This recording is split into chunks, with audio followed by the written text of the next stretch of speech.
from the National News Studio, Sri Lanka.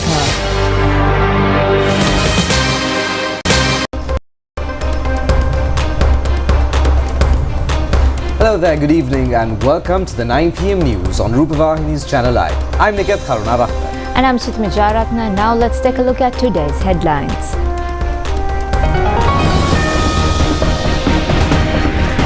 A discussion between the President and all trade unions in the power sector. The President states that the government's hope is to provide prompt solutions for all problems. Steps have been taken to send back the bodies of 84 Iranian Marines. Another haul of narcotics has been destroyed after finalizing court cases.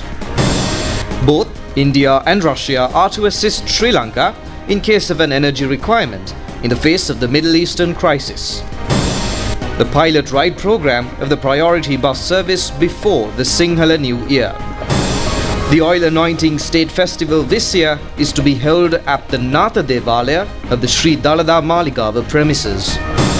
An American refueling plane has crashed.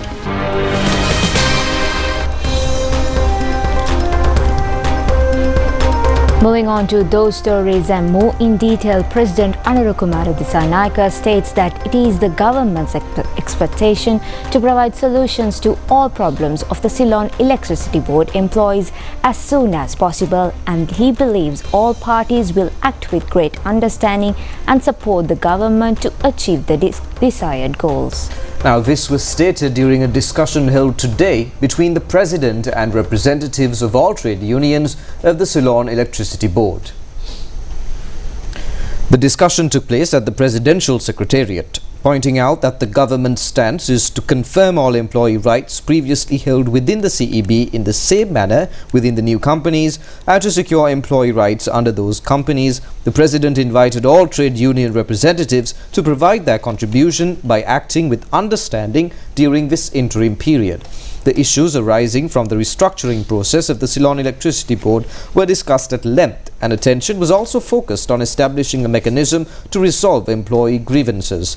Trade union representatives, pointing out that they possess an understanding of the war situation in the Middle East and the challenges arising from it, stated that they would not take any action to cause inconvenience to the government or for political requirements at this time, and would provide their contribution to carrying out this restructuring process more accurately. Minister Kumara Jayakodi and a group of officials were present on this occasion. The Economic Oversight Committee, appointed to safeguard Sri Lanka's economic stability and protect the welfare of citizens in the face of external influences, met yesterday afternoon. This was held at the Presidential Secretariat under the patronage of President Anurukumara Dissanayake. Attention was drawn to the potential adverse impacts on Sri Lanka's economy due to the rising oil prices in the global market caused by the war situation in the Middle Eastern region, disruptions in maritime supplies, and difficulties arising in international trade activities. Detailed discussions were held regarding the immediate steps to be taken to stabilize the local market and protect citizens in this situation. A review of the matters discussed during the previous committee meeting was also conducted. Meanwhile, S. Sadish Dharan has been appointed as a new High Court judge. The relevant appointment letter was handed over to him by the President at the Presidential Secretariat this morning. S. Sadish Dharan, a special grade officer of the Judicial Service, has also served as a district judge in Chavakatseri. Meanwhile, the Ministry of Defence said that the agreements have been made to send Iran the bodies of 84 Iranian sailors who died aboard the ship Iris Dana, which was attacked by the United States in the southern seas of Sri Lanka. The Ministry of Defence stated that the bodies will be airlifted via Mattala Airport. The 84 bodies, which had been kept in 2 mobile cold storage units at Galle National Hospital, were transported to Mattala by lorry following a court order. Earlier this month, the Iranian Navy ship suffered an accident about 40 nautical miles off Galle Port with around 180 people on board.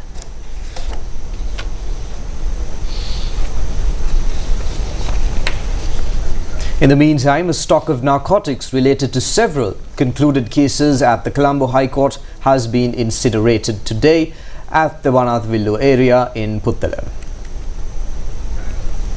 The destroyed stock is included with 40 kilograms and 533 grams of heroin, 132 kilograms and 79 grams of caffeine, and 55 grams of cocaine and 3,482 fantasy pills. The stock of narcotics was dispatched to Banathavilluwa area from the Colombo High Court premises this morning.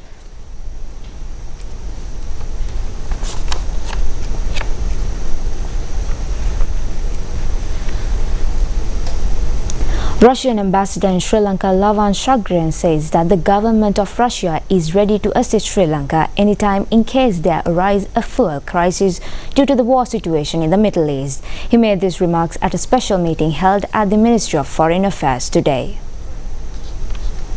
The discussion was held between Foreign Minister Vijitha Herath and Russian ambassador as another step to continue the fuel supply in Sri Lanka. This meeting took place after the Russian government permitted Sri Lanka to buy Russian oil. The ambassador stated that necessary action will be formulated in coordination with the concerned institutions by informing Sri Lanka's request to the Russian government. Deputy Minister Anil Jayantha was also present on this occasion.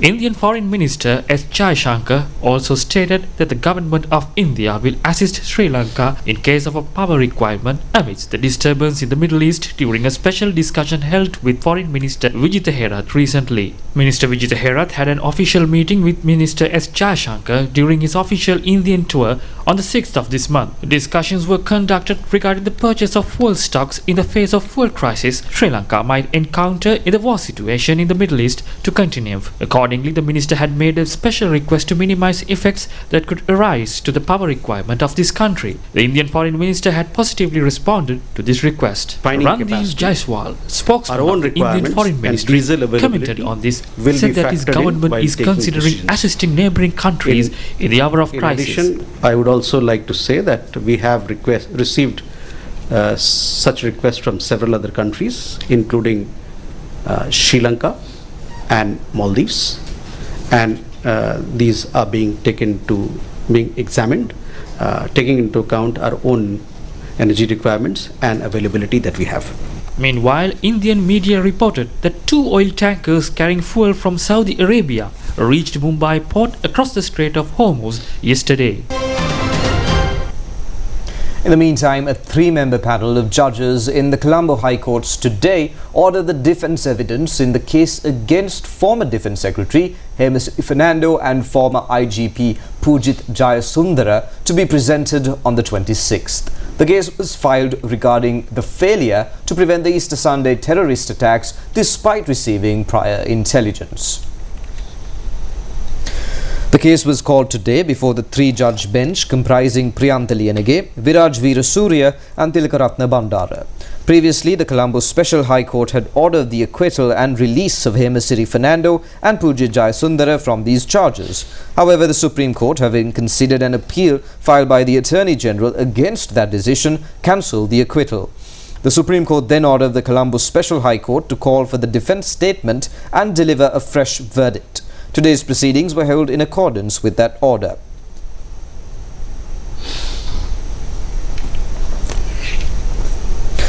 The Colombo Fort Magistrates Court ordered that Kapila Chandrasena, the former CEO of Sri Lankan Airlines who was arrested by the Bribery Commission, be remanded until the 19th of this month.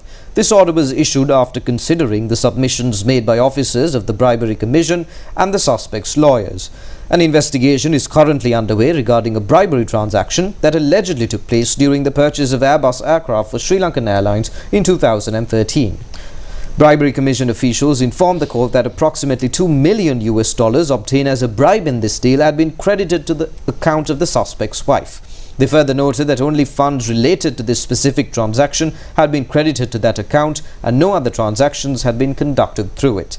The Colombo Magistrates Court today granted permission to the Bribery Commission to record a statement from former parliamentarian Duminda Silva, who is currently serving a death sentence in connection with investigations into a bribery incident. This follows a request made to the court by the Bribery Commission. The Colombo Magistrates Court directed the Commissioner of Prisons to allow the statement to be recorded within the prison premises. The Bribery Commission informed the Colombo Magistrates Court today that investigations have been concluded regarding suspects, including former State Minister Shashindra Rajapaksa, who was arrested and is currently out on bail over corruption charges. When the case was called, Shashindra Rajapaksa and the other suspects appeared before the court.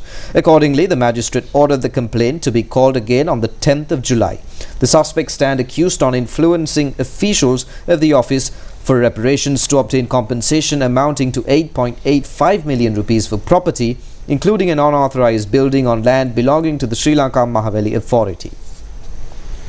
Prime Minister Dr. Harini Amarasuriya says that safeguarding linguistic heritage is not only a cultural responsibility but also a shared commitment to preserving the diversity of the world. She made these remarks participating in the International Mother Languages Day celebration held at the New Arts Theatre in University of Colombo today. The event was jointly organized by the High Commission of Bangladesh and the Ministry of Education with the support of the United Nations, the Sri Lanka Scout Association and the Sri Lankan Girl Guides Association. The event was held under the theme Language Unite, Diverse Voices, Shared Humanity. During the occasion, certificates and awards were presented to school winners of the painting, essay and short video creation competitions organized in conjunction with the celebration of International Mother Language Day. Addressing the occasion, Prime Minister Dr. Harini Amarasuriya stated that International Mother Language Day stands as a powerful reminder of the profound connection between language, identity and dignity. In today's world, with all the unrest and uncertainties, mutual respect for every nation, every culture, every heritage, every language is much more important than ever. We all are familiar with the expression unity in diversity. But while working on the theme, we wanted to go even beyond that. Probably what is needed most at this moment is the common understanding of the concept of humanity from people's perspective, from the perspective of daily expressions, folklore, literature, music, none of which can take root without the medium of a thriving, flowing, ever-expanding language. I wish to thank the High Commission of Bangladesh for this annual event which brings us together to celebrate linguistic diversity, cultural heritage, and the enduring power of language in shaping identity. International Mother Language Day stands as a powerful reminder of the profound connection between language, identity, and dignity. This global observance owes its origins to the visionary initiative of the People's Republic of Bangladesh. Through its leadership at the United Nations and with the adoption of a resolution by UNESCO in 1999, International Mother Language Day was proclaimed, affirming the principle that every language deserves respect, protection, and the space to flourish. The event was attended by the Bangladesh High Commissioner Andalib Elias, Deputy Speaker Dr. Rizvi Saleh, diplomats and a group of public officials.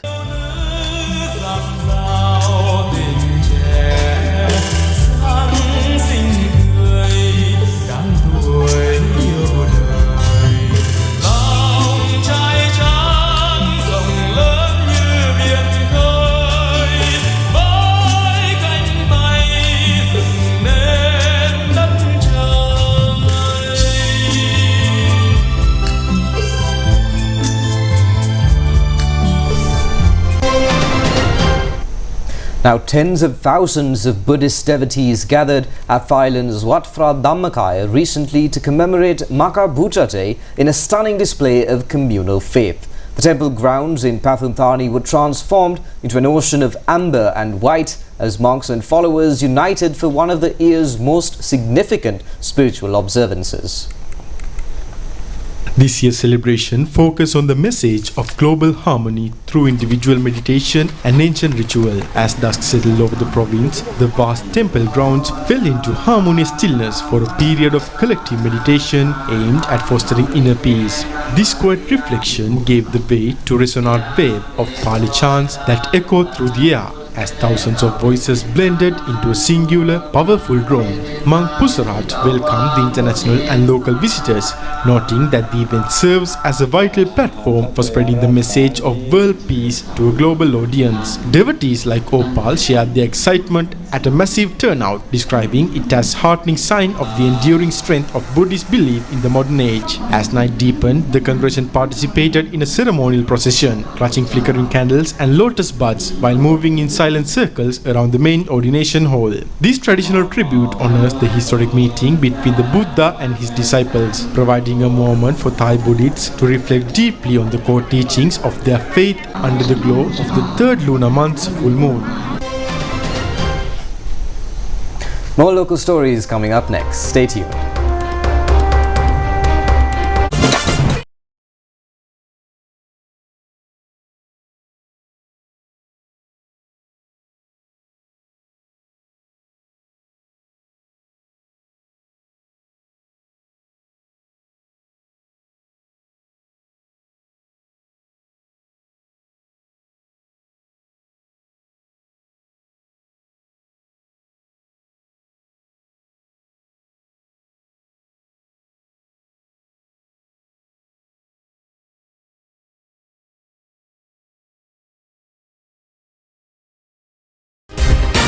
Live from the National News Studio, Sri Lanka.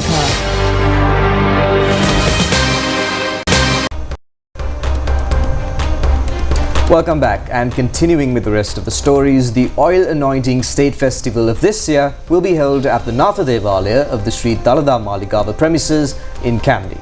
Most Venerable Mahanayaka and Anunayaka Theras of Malwatu and Askiri chapters have also been invited to this event by Minister Dr. Nalinda Jayatissa.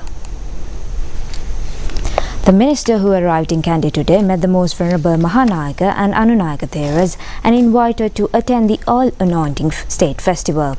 The Venerable Theras stated on this occasion that Sri Dalada Maligava and the King's Palace had an important place in conducting the Sinhala New Year rituals during the times of the ancient kings. Most Venerable Mahanayaka and Anunayaka Theras of Malwatu and Askiri chapters of Shammapuali Mahanayaka Nikaya belonging to Mahavihara expressed their approval in conducting the main state festival of oil anointing at Natha Devalaya respecting in the ancient traditions. The festival is being organized jointly by the Ministry of Health and Mass Media, Department of Ayurveda. Minister Dr. Nalinda Jayatissa said that there was no state committee for auspicious times or a university academic panel in place even when the current government took office. He explained that the standard tradition involves groups of astrologers affiliated with the Ministry of Conveying to provide the official sheet of auspicious time to the public. He further noted that the government is taking measures to bring all these astrologers together to ensure the auspicious time are issued to the people.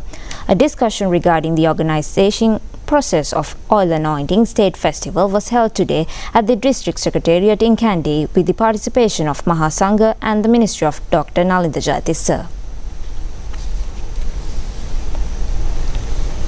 The pilot ride program of the priority bus service introduced for the disabled will commence before the Sinhala New Year.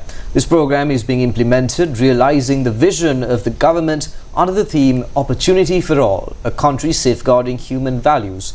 The program has been implemented jointly by the Clean Sri Lanka project and the Ministry of Transport. Parliamentarian Sugat Vasanta de Silva stated that as the National People's Power and the current government, they had pledged to remove obstacles faced by the community of over 1 million people with disabilities in public transportation. He further mentioned that the procurement of low-flow buses was an initial step taken towards eliminating those barriers and emphasized that this initiative was not merely a step but a great meritorious deed. Presidential Additional Secretary Engineer SPC Sugishwara said that they had initiated the project with 10 buses and noted that these 10 buses would begin operations before the Sinhala New Year next month. He emphasized that priority would be given to the disabled community, highlighting that the buses are designed to allow individuals in wheelchairs to board them. However, he clarified that this did not mean the service was exclusively for the disabled community.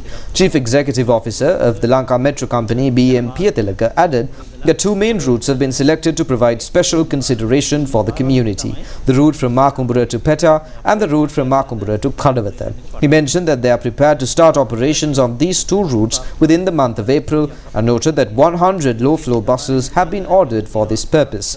Additionally, he shared that they have received a grant from Japan for 8 more modern buses, all of which are expected to be received by August. He explained that a card payment system will be introduced from the beginning and mentioned that bus conductors are currently undergoing training. A new publication highlighting the growing role of science in international relations was launched today in Colombo.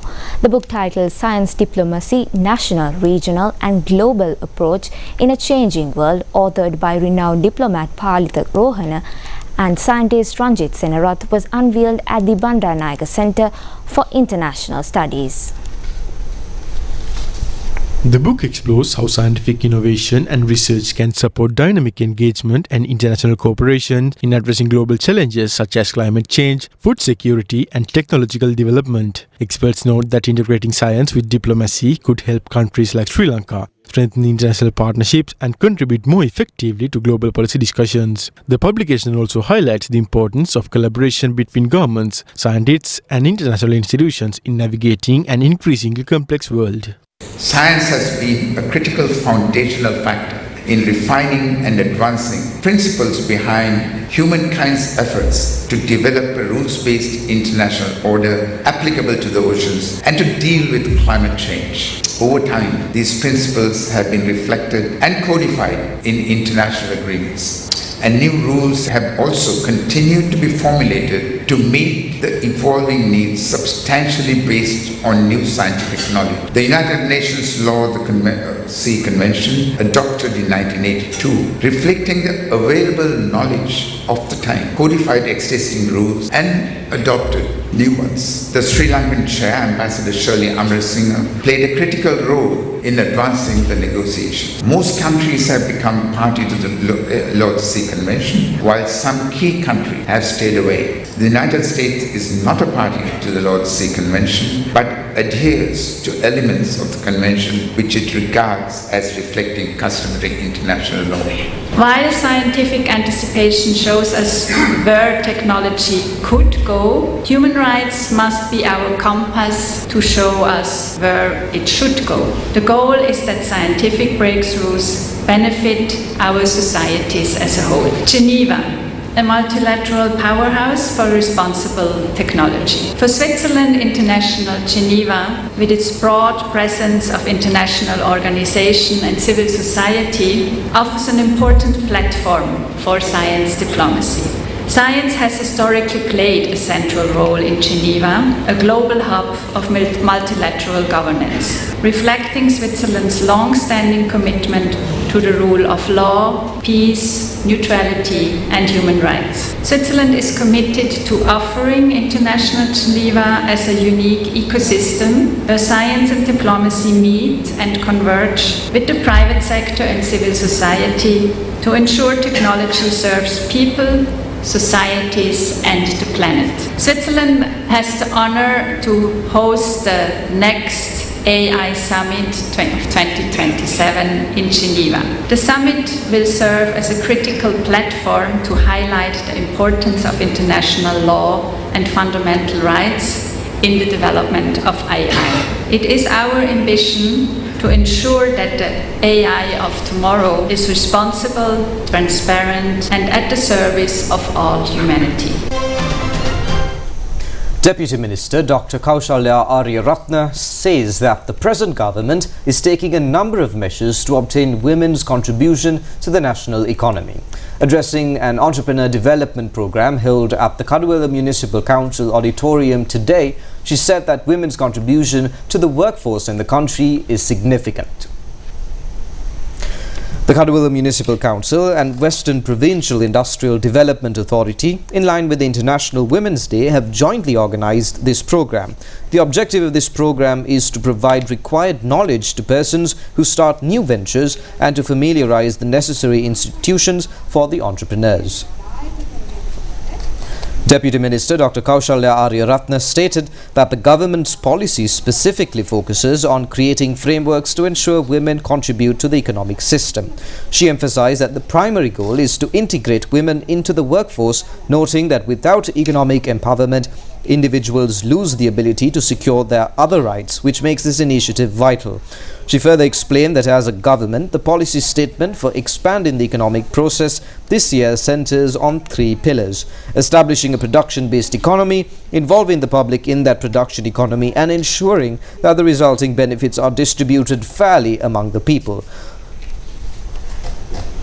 Meanwhile, the Colombo Stock Exchange today trading negatively and all share price index closed at 21,692.55 after falling by 295.55 points, which represents a 1.34% negative change.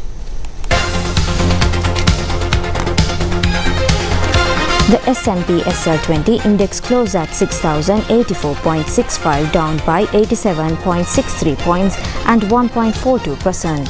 A total market capitalization at the close of trading stood at 7.724 trillion rupees.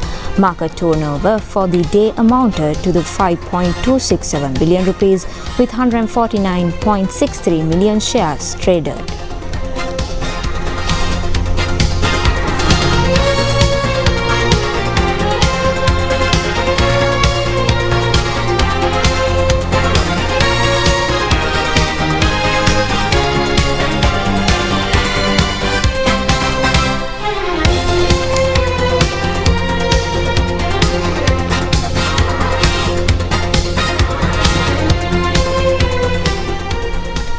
Now for an update on the weather. Showers or thunder showers are expected at several places in the Sabaragamuwa Central and Uva provinces, as well as in the Gaul and Mathura districts after 2 p.m. today.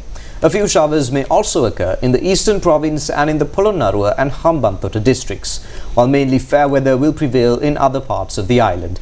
Misty conditions are likely in some areas during the early hours of the morning. Authorities advise the public to take precautions against temporary strong winds and lightning during thunder showers.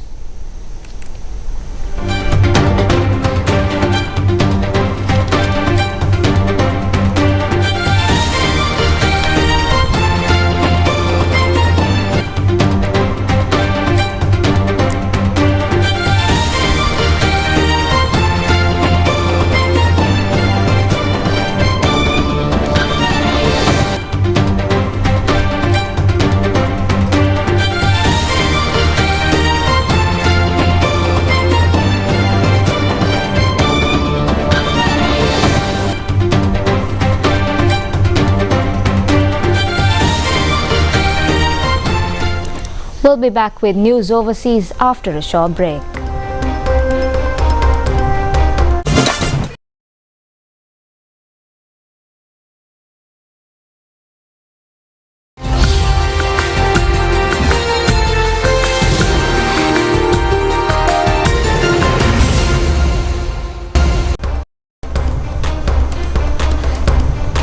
And on foreign news for tonight, a US Air Force aircraft used for mid-air refueling of other aircrafts is met with an accident in Iraq.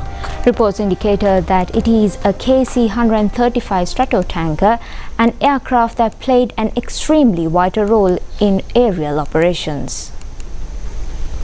This aircraft possesses the capability to provide fuel to the fighter jets during long-distance aerial operations without having to land at an airport. Known as a floating gas station, this aircraft is capable of carrying over 200,000 pounds of fuel at a time.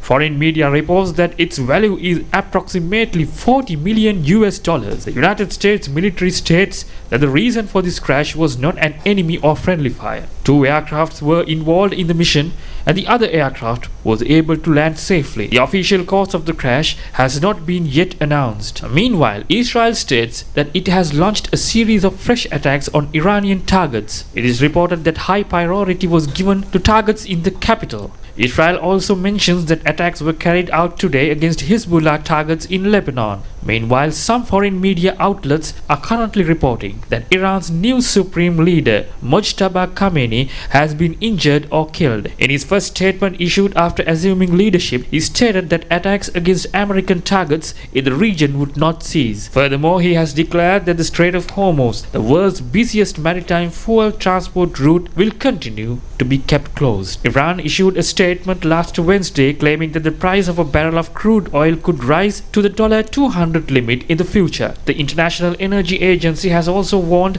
that global oil producers are currently facing the worst supply disruption in the history.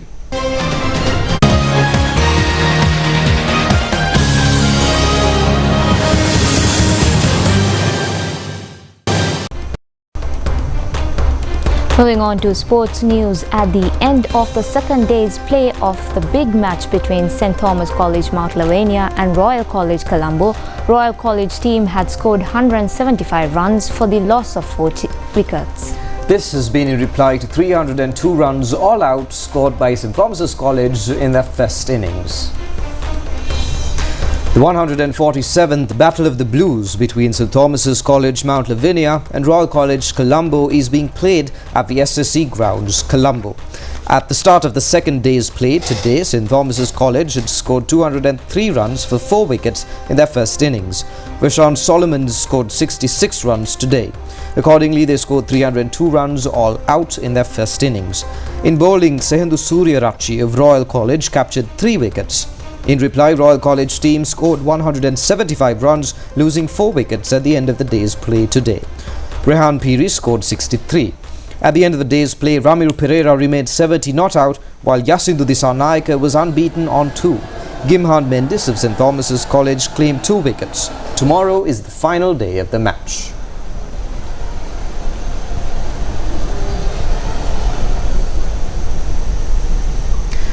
And that's all the news we have for tonight. Join us again at the same time tomorrow. Good night.